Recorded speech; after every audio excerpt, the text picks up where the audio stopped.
कांग्रेस नेता राहुल गांधी ने अमेरिका की यूनिवर्सिटी ऑफ टेक्सास में एक सभा को संबोधित किया। वैसे तो राहुल गांधी ने कई मुद्दों पर अपनी बातें रखी, लेकिन अक्सर केंद्र सरकार और आरएसएस पर हमलावर रहे राहुल गांधी ने इस बार भी हमले का कोई मौका नहीं छोड़ा।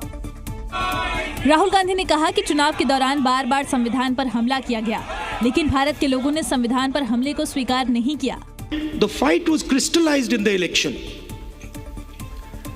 when millions of people in India clearly understood that the Prime Minister of India is attacking the Constitution of India. University of Texas में अपने संबोधन के दौरान राहुल गांधी ने आरएसएस की सोच पर भी सवाल उठाया। The RSS believes that India is one idea,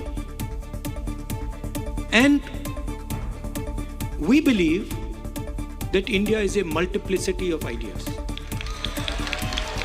And we believe, by the way, very much like the United States, we believe that everybody should be allowed to participate. We believe that everybody should be allowed to dream. Rahul के बयान पर विवाद तो होना ही था। BJP ने उन्हें आड़े हाथों ले लिया और उन पर देशद्रोह का मुकदमा चलाने की मांग की।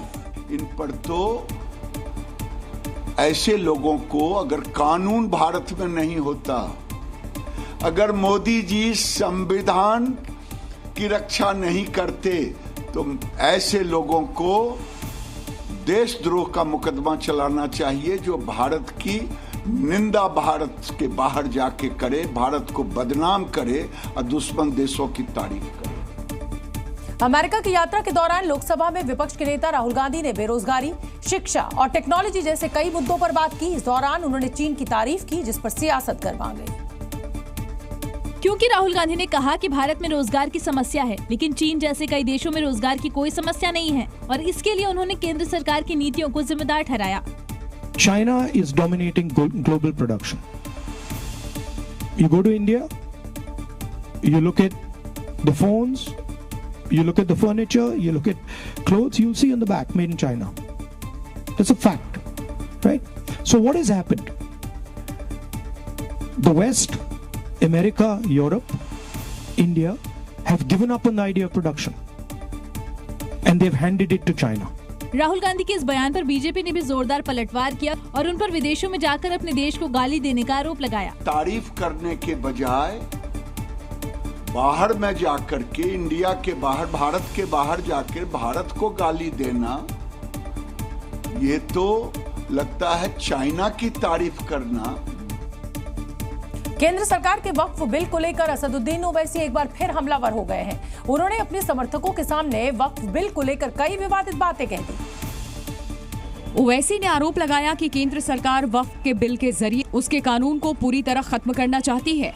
उन्होंने यहाँ तक कह दिया कि शैतानी ताकत इसके पीछे लगी हुई है। ओवैसी ने अपने लोगों के बीच बोलते हुए प्रधानमंत्री मोदी पर सीधा हमला बोला। उन्होंने कहा कि इस बिल के जरिए प्रधानमंत्री दिल्ली में बैठकर वक्फ के कानून बनाएंगे। वक्फ बोर्ड के स्वतंत्रता को लेकर के लड़ने का दावा करने वाले ओवैसी लगातार कई दिनों से इस मुद्दे पर बयान दे रहे हैं। असदुद्दीन ओवैसी वक्फ बिल को लेकर के सरकार को घेरने का एक मौका भी नहीं छोड़ते। कोलकाता के आरजीकर अस्पताल में महिला डॉक्टर के रेप और मर्डर मामले के 1 महीने बाद भी इंसाफ के लिए जंग जारी है। जहां कोलकाता में डॉक्टर्स का प्रदर्शन चल रहा है, तो वहीं इस मामले को लेकर आज सुप्रीम कोर्ट में भी सुनवाई हुई। चीफ जस्टिस डीवाई चंद्रचूड़ की अगुवाई वाली 3 जजों की बेंच ने पश्चिम बंगाल सरकार और पुलिस को खूब खरी खोटी सुनाई। कोर्ट ने पोस्टमार्टम के वक्त भरे गए चालान की कॉपी के गायब होने पर सवाल उठाया। कोर्ट ने सवाल किया कि बिना चालान के पोस्टमार्टम कैसे हुआ, और अगर ऐसा हुआ तो कुछ गड़बड़ है। कोर्ट ने बंगाल सरकार को सुनवाई की अगली तारीख पर चालान की कॉपी जमा करने को कहा। कोर्ट ने कहा कि ये साफ है कि करीब 14 घंटे की देरी के बाद पुलिस ने एफआईआर दर्ज की। साथ ही कोर्ट ने पश्चिम बंगाल के डॉक्टरों को काम पर लौटने का अल्टीमेटम भी दिया। कोर्ट ने कहा कि प्रदर्शन कर रहे सभी डॉक्टर कल शाम 5 बजे तक अपनी ड्यूटी पर लौट आए, और ऐसा न करने पर राज्य सरकार उनके खिलाफ अनुशासनात्मक कार्रवाई करे। साथ ही सुप्रीम कोर्ट ने सीबीआई को 1 हफ्ते में नई स्टेटस रिपोर्ट सौंपने का आदेश दिया। अब मामले की अगली सुनवाई 17 सितंबर को होगी।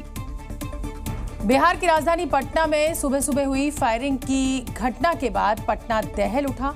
बताया गया कि बेखौफ बदमाशों ने चेन स्नैचिंग का विरोध करने पर बीजेपी नेता श्याम सुंदर उर्फ मुन्ना शर्मा को गोली मार दी। जिसके बाद घायल मुन्ना शर्मा को अस्पताल पहुंचाया गया, लेकिन डॉक्टरों ने उन्हें मृत घोषित कर दिया।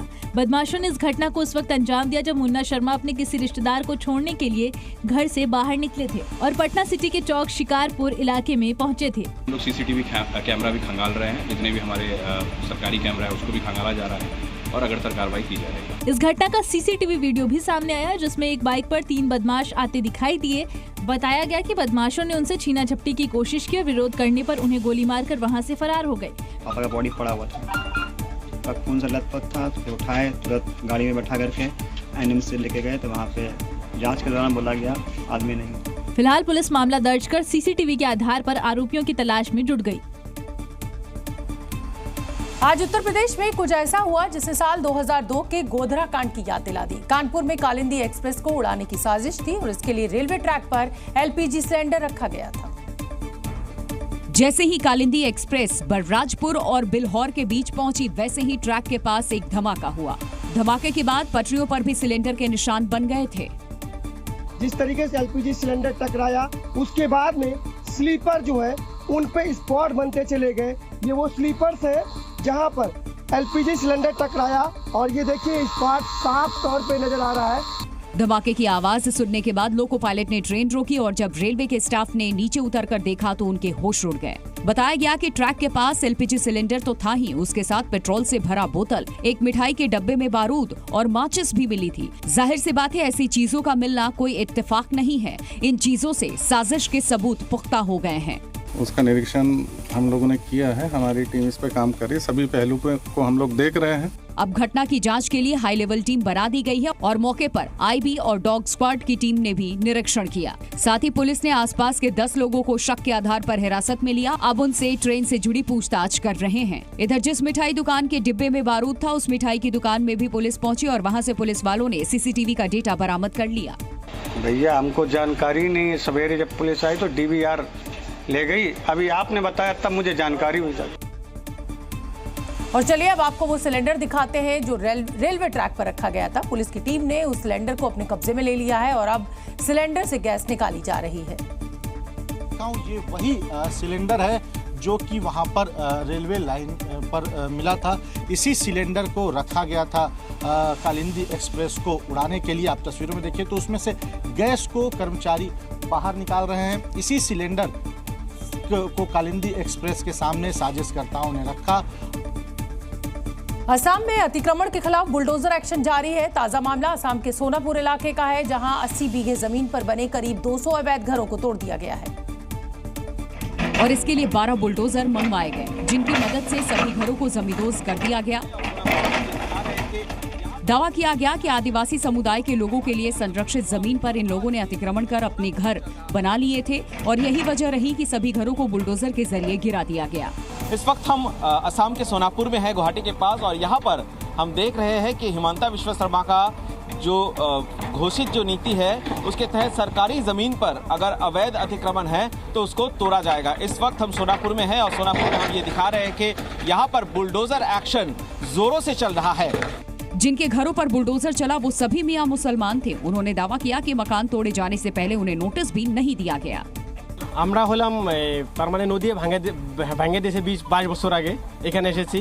এখানের আমরা যেগুলা জমিতে বসবাস করছি সেগুলা জমি আমরা কিনে নিয়েছিলাম, দলিল আছে আমাদের, যেগুলা মানুষ আমাদের কাছে মাটিটা বিক্রি করছে, আমরা পয়সা দিয়ে দলিল করে দিয়েছে, পয়সা দিয়েছি, মাটি কিনে নিয়েছি, ঘর বানাইছি এখানে। আমরা এখন সরকারকে এটাই বলতে চাই যে আমরা খালি অনলি মুসলিম মানুষ, ব্ল্যাক মানুষ না, অনলি মুসলিমের টার্গেট। साथ ही पंडित लोगों ने स्थानीय निवासी होने और प्रमाण पत्र होने का भी दावा किया। जी न्यूज़।